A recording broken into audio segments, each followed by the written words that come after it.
안녕하세요, 미셸입니다. 오늘은 진인사 대천명이라는 아이디를 가지신 선생님께서 글을 남겨주셨어요. 안녕하세요, 선생님. 저는 일산에서 영어학원 강사를 하고 있다가 얼마 전 애들한테 평가가 안 좋아서 잘렸습니다. 수업이 재미없고 지루하다는 게 주된 이유입니다. 본론으로 돌아가서 고양외고나 국제고 내신을 원장님만 내신 수업을 하시던데 분량도 많더군요.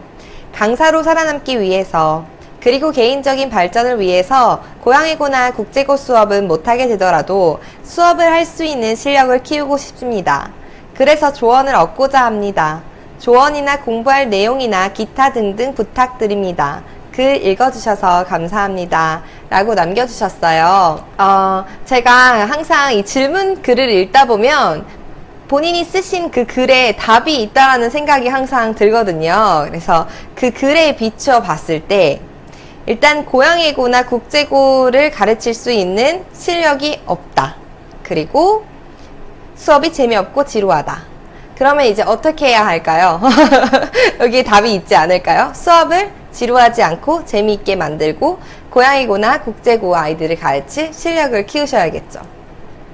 사실 저는 11년차 강사이거든요, 지금 현재. 근데 어떤 분은 뭐 3, 40년 하신 분들도 계시니까 그분들에 비해서는 아직 병아리고요. 그 다음에 뭐 이제 막 시작한 한두 달, 1년, 2년차 선생님에 비하면 저도 굉장한 내공을 갖고 있는 베테랑 선생님입니다.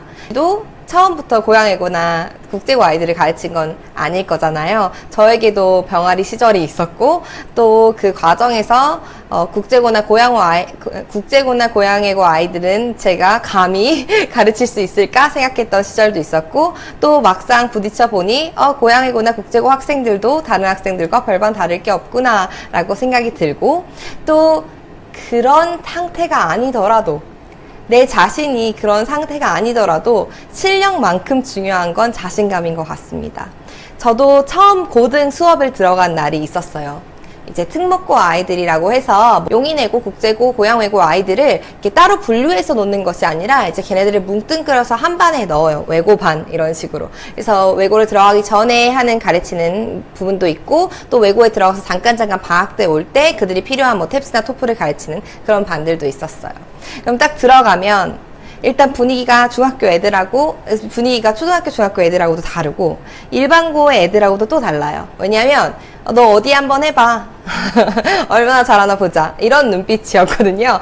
그 아이들의 속마음이 그게 아니었더라도 제가 그때의 마음가짐은 나 어떡하지? 쟤네들이 내가 모르는 거 질문하면 어떡하지? 그리고 쟤네가 나보다 영어 잘하면 어떡하지? 나를 평가하면 어떡하지? 이런 마음들을 가지고 그 수업에 들어가면 정말 잘하던 것도 실수가 나요. 정말 준비를 많이 한 것도 실수가 나더라고요. 그리고 아이들이 짓궂게 그 부분과 전혀 상관없지만 상관 있을 것 같은 질문들을 해요. 그럼 지금 같았으면 나도 모르겠는데 내가 만든 거 아니라서 이렇게 말할 때도 있고요. 그거 숙제야 네가 해오면 되겠네. 다음 시간 네가 와서 가르쳐줘 라고 얘기할 때도 있거든요. 그런 여유가 정말 중요하고 제가 강연에서 봤거든요. 개그우먼 장도연 씨의 강연에서 봤는데 본인은 굉장히 소심하고 사람들 앞에서 나서는 걸 굉장히 두려워하는 사람이었대요. 그 개그우먼이라는 직업을 가지고 사람들 앞에서 서려면 그걸 극복해야 하잖아요. 그랬을 때 그 강연이 시작하자마자 그분이 하신 말씀이 저는 그때마다 모든 사람을 족밥이라고 생각한다고 이렇게 얘기를 하는 거예요. 그 다음 말이 뭐였냐면 그래서 저는 여러분이 족밥으로 보여요 라고 하는 거예요. 근데 저는 그게 웃기기도 했지만 와 저게 핵심이다 라는 생각을 했거든요. 그래서 지금 아이들이 지루하고 아이들이 수업이 재미없고 지루하다라고 평가를 해서 잘리기까지 했으니까 얼마나 자신감이 떨어져 계시겠어요?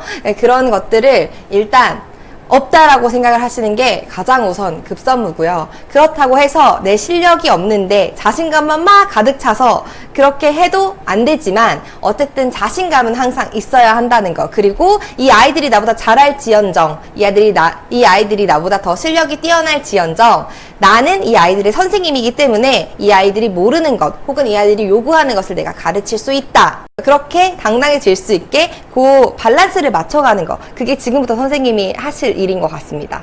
선생님이 말씀하신 대로 본론으로 들어가서 고양이고나 국제고 아이들을 어떻게 가르쳐야 하느냐. 첫 번째는 고양이고나 국제고 가는 아이들도 별반 다를 거 없는 중3 아이들이었다라는 거예요. 그 중3 아이들이 그냥 고등학생이 됐을 뿐이에요. 교복만 바뀌고 학교 이름만 바뀐 거예요. 그리고 그 아이들조차도 본인이 뭐 할지 모르고 거기서 뭘 가르치는지 모르고 그걸 어떻게 대처해야 될지 그 아이들도 몰라요.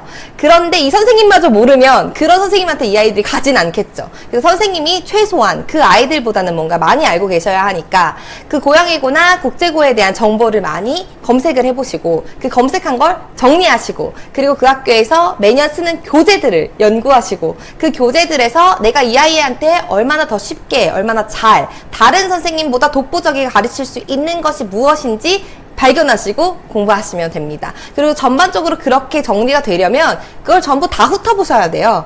그런데 그게 그걸 한 번 훑어본다고 두 번 훑어본다고 외운다고 되는 건 아니잖아요. 그래서 경험을 하셔야 합니다. 그래서 내가 초보자라고 꼭 쉬운 학원만 갈 필요는 없어요. 그래서 조금 어려운 학원, 실제로 고양이고 국제고 아이들을 가르치고 싶으시면 고양이고 국제고 아이들을 가르치는 학원에 가셔야 되고 그런 학원에 가서 급여를 적게 받든 아니면 내가 보조 선생님으로 들어가든 그런 식으로라도 배우셔야 합니다. 그 시간들이 있어야 그 앞으로 나아가실 수 있을 것 같거든요. 고양이고나 국제고를 이렇게 딱 집어서 물어보신 거는 나는 지금 이 원장님이 그걸 하고 있는데 그게 부럽다는 거예요. 혹은 이 원장님이 그걸 하고 있는데 나도 할 수 있다라는 생각이 드는 거죠. 세 번째는 고양이고나 국제고 아이들을 가르치는 게 어떤 강사로서의 자질이 좀 높다라고 평가를 하신 것 같고 네 번째는 고양이고나 국제고 아이들을 돈을 더 받을 수 있다라고 생각하셨을 수도 있을 것 같아요. 그런데 실제로 고양이고나 국제고 아이들을 돈을 더 받진 않아요. 저는 그리고 학원들도 그렇고요.